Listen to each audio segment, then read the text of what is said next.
Boa noite. Esse é o Mídia em Foco, um programa que analisa não apenas os fatos, mas a forma como eles são apresentados ou omitidos pela imprensa.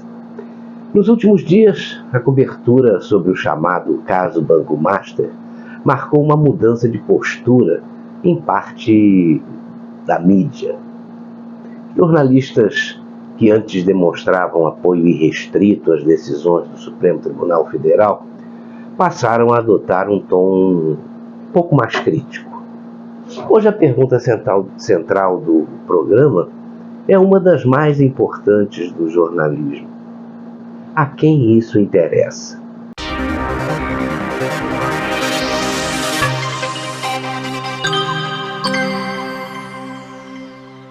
Após as revelações envolvendo o Banco Master e possíveis relações com autoridades, os veículos tradicionais da nossa imprensa passaram a publicar reportagens com críticas bem mais duras a ministros do Supremo, especialmente a Dias Toffoli e ao ministro Alexandre de Moraes.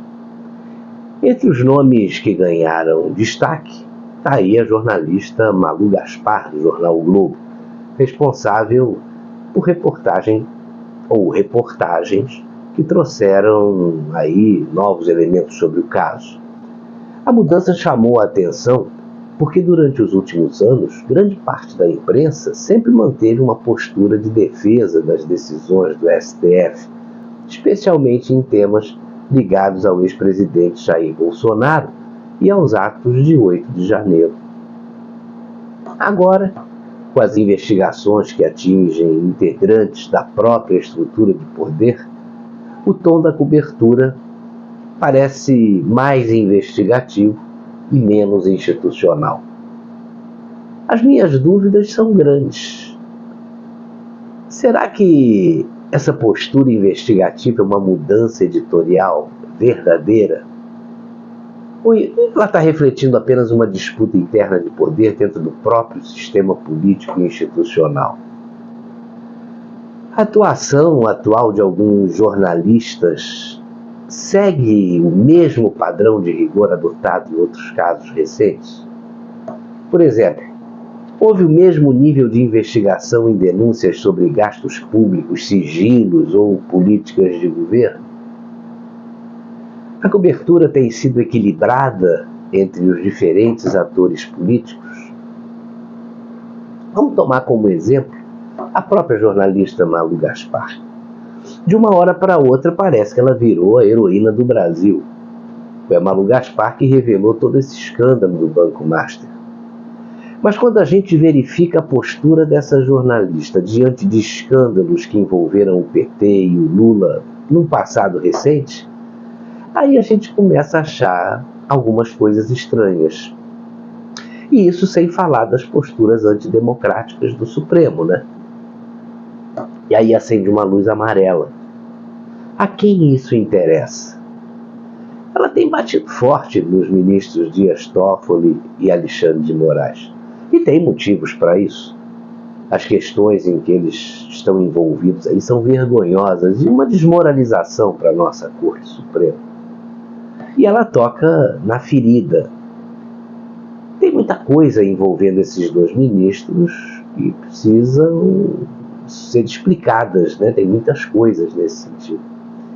Mas será que ela sempre agiu assim, com essa postura ativa e combatente, em busca da verdade? Vamos analisar aí os fatos. E aqui eu tenho mais perguntas para que eu possa esclarecer as minhas dúvidas. E eu quero colocar essas perguntas aqui para que você reflita comigo. Olha só. A Malu Gaspar é jornalista do Grupo Globo. Esse grupo recebe cerca de 70% das verbas de publicidade do governo federal. As organizações Globo apoiam o Lula e apoiam escancaradamente, né? Se a gente olhar para as últimas eleições, então, tanto que após o resultado oficial ser divulgado, houve uma confraternização de jornalistas na redação do Jornal Nacional, você deve se lembrar disso, né? Porque essa imagem ficou marcada na internet. Mas por que essa jornalista nunca falou sobre a corrupção escancarada que acontece no governo Lula? Você não vê matérias dela sobre o rombo nas estatais, sobre as políticas sociais do governo, aquelas que são mais para criar dependência e, consequentemente, garantir o voto daqueles que recebem bolsa disso, vale daquilo e por aí vai.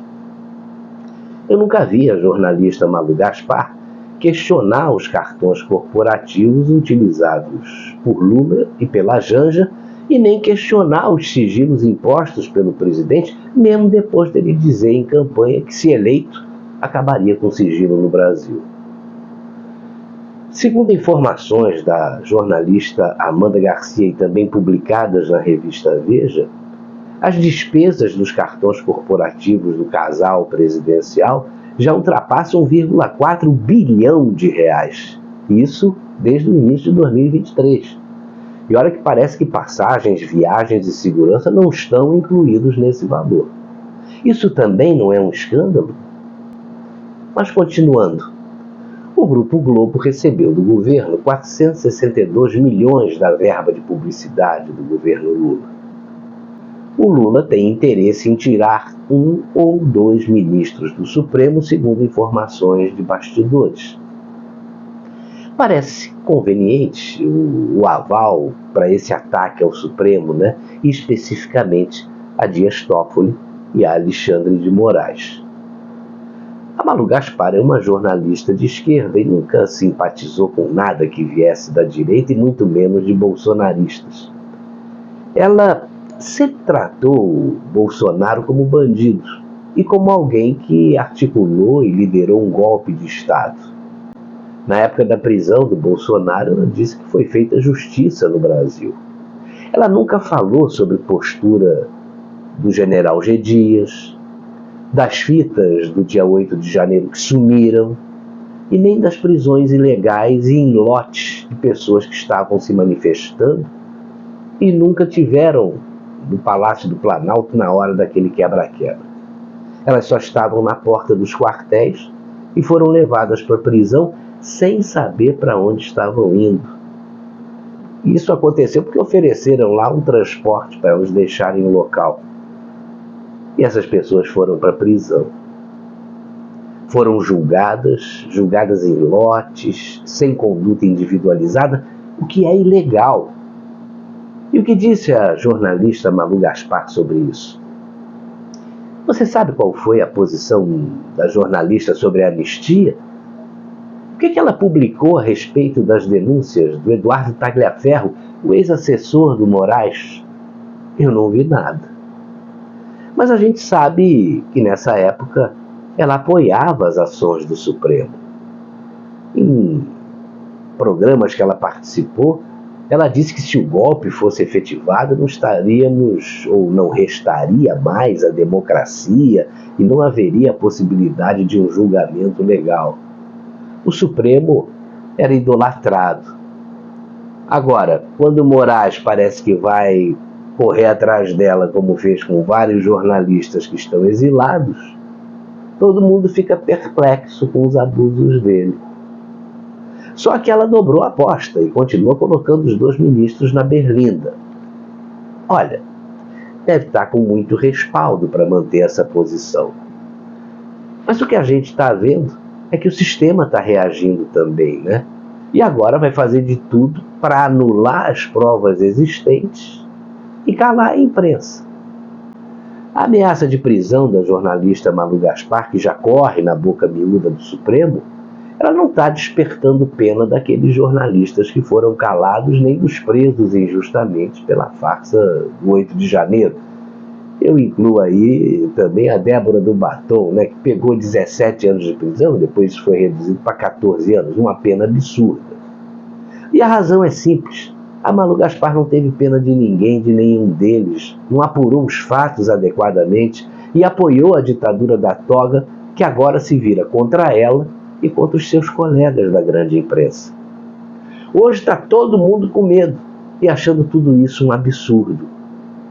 Só que é um absurdo que já acontece há 7 anos e que nenhum desses jornalistas ousou combater lá na origem.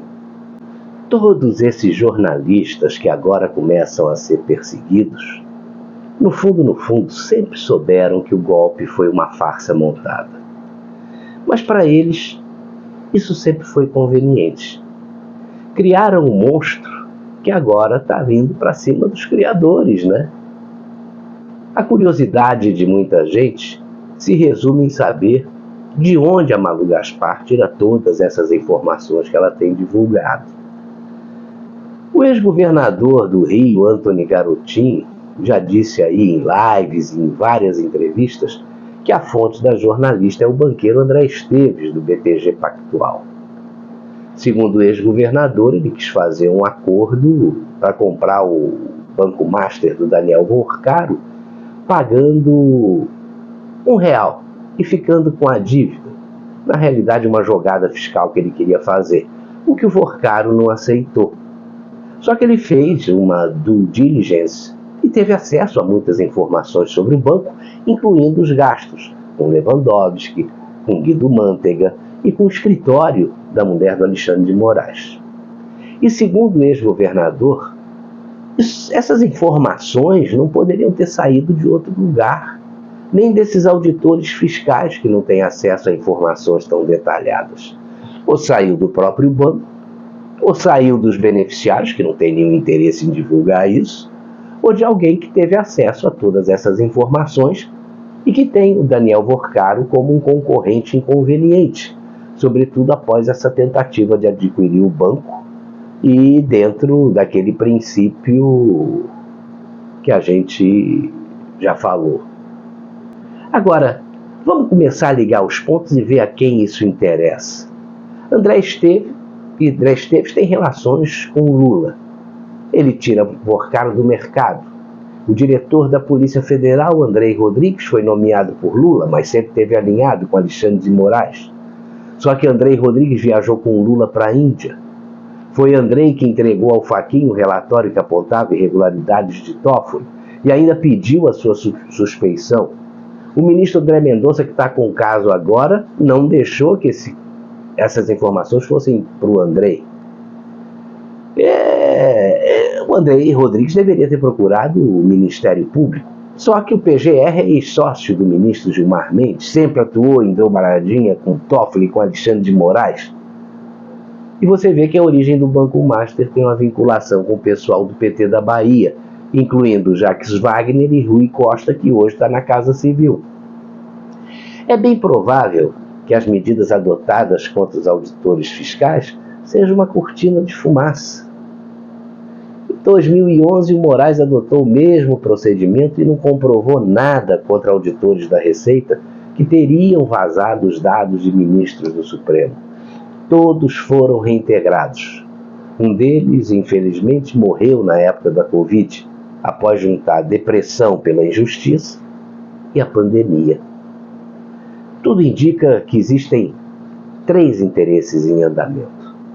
O primeiro é tirar o Vorcaro do jogo.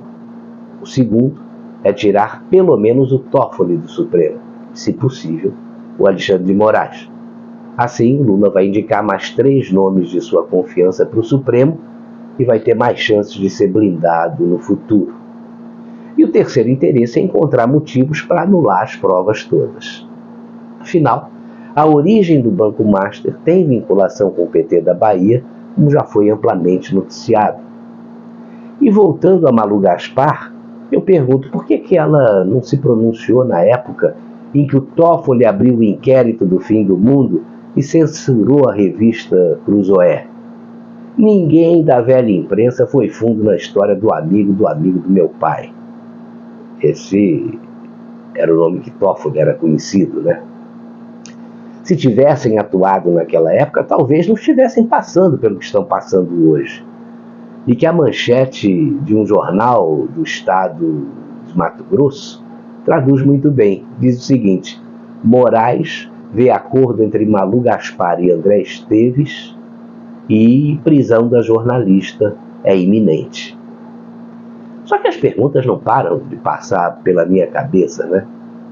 Qual é a relação entre a mídia, governo e recursos públicos? Os dados oficiais mostram que o Grupo Globo, como eu já falei, recebeu cerca de 70% da verba de publicidade federal. Isso levanta uma questão legítima. Existe independência editorial plena quando você tem forte dependência de receitas do governo? Porque por que essa crítica aí ao Supremo só ganhou força agora? Durante anos, decisões controversas, como o inquérito de ofícios, bloqueios de perfis, prisões preventivas prolongadas e restrições a jornalistas, foram pouco questionadas por parte da grande imprensa. O que mudou de lá para cá? Veja que no jornalismo político, informação raramente circula sem interesse. Nos bastidores, diferentes grupos econômicos e políticos estão disputando influência. E esse caso do Banco Master envolve instituições financeiras, relações com autoridades, disputa de mercado e até possíveis conflitos entre grupos de poder. Isso nos leva a uma outra questão. As reportagens refletem apenas interesse público ou também essa disputa entre os grupos econômicos e políticos? O que a gente observa hoje é que está havendo uma reconfiguração de alianças dentro do sistema institucional. Mas tem um ponto que chama a atenção de muita gente. Jornalistas que antes apoiavam determinadas medidas agora demonstram preocupação com excessos e riscos à liberdade de imprensa. Todo mundo sabe que o Brasil vive um ambiente de alta tensão institucional. Você vê aí que, nos últimos anos, houve investigações amplas conduzidas pelo STF, vários perfis foram bloqueados, jornalistas e influenciadores foram alvo de medidas judiciais, e os debates sobre liberdade de expressão se intensificaram. A diferença agora é que essas preocupações começam a aparecer também na grande imprensa. Ora, se medidas consideradas excessivas já existiam há anos, por que a reação só começou quando os efeitos passaram a atingir aí os setores tradicionais da mídia? A pergunta é dura, mas necessária, né? A defesa da liberdade de imprensa é um princípio ou uma preocupação que surge apenas quando o risco se aproxima? O caso aí do Banco Master pode ser muito mais do que um escândalo financeiro ou até mesmo político. Ele pode marcar um momento de mudança no relacionamento entre a imprensa, o judiciário, o governo e determinados grupos de poder. Mas aqui no canal Mídia em Foco, as nossas dúvidas continuam. A imprensa está investigando por compromisso com a verdade? Será? Ou apenas está reagindo a uma mudança no equilíbrio dessas forças? E a pergunta-chave disso tudo é a seguinte, né? Será que nós temos uma imprensa vendida e que trata apenas dos seus próprios interesses? Será que essa guinada faz parte de um teatro? Será que essa perplexidade dos jornalistas militantes é porque eles não esperavam que os togados fossem se virar contra eles? Pelo que nós estamos vendo, parece que a imprensa não trabalha mais por um jornalismo limpo, isento, e nem pela própria democracia. O foco dela apenas na narrativa. O Brasil está cheio aí de jornalistas sem noção, como Daniela Lima, Vera Magalhães, só para enumerar alguns. E essa Vera Magalhães chegou a publicar um cartaz dizendo: vigiar e punir. Gostoso demais. É ou não é coisa de idiota útil? Jornalistas desse quilate acreditavam que estavam dominando a cena. E agora estão vendo que esse filme pode não ter um final feliz. Porque existe uma coisa, né? Quando o jornalismo deixa de fiscalizar o poder de forma consistente, ele não fortalece a democracia. Ele apenas muda de lado. Uma boa noite para você.